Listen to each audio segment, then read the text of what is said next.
In a recent series of Freedom of Information requests submitted by the Get Britain Out group iDirect, we sought to identify if claims by European fishermen that they have been cut off from access to UK waters have any merit.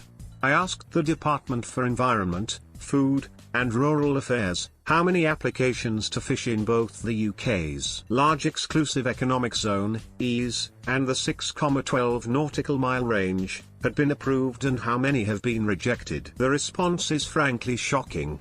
Not only have 1,659 boats been granted licenses to fish in our EEZ waters, including 8 super trawlers, 105 vessels have also been granted licenses to fish inside our 6,12 nautical mile range.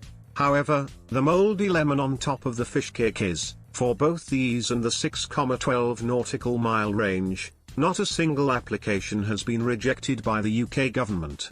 Such damning evidence raises questions. Why are we simply giving away our assets like this and gaining little or nothing in return?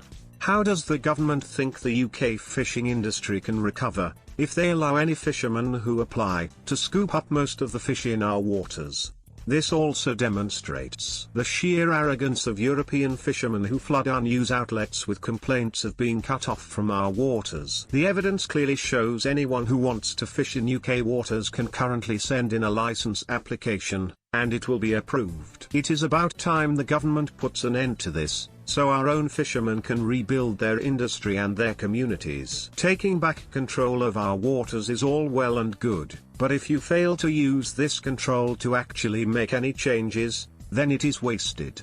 It's like claiming you have secured our borders while approving every visa application.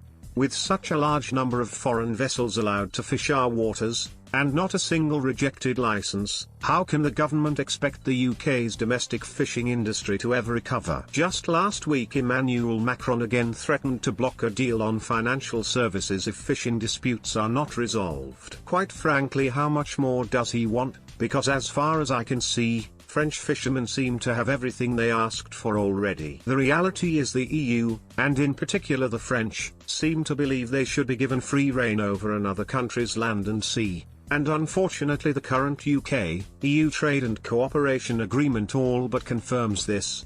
It is about time Prime Minister Boris Johnson got his act together and actually addressed these issues. The local elections are now behind him and the pandemic appears to be coming to an end. There is no time for more excuses. There's still a great deal to do to finish Brexit for the good of global Britain. Boris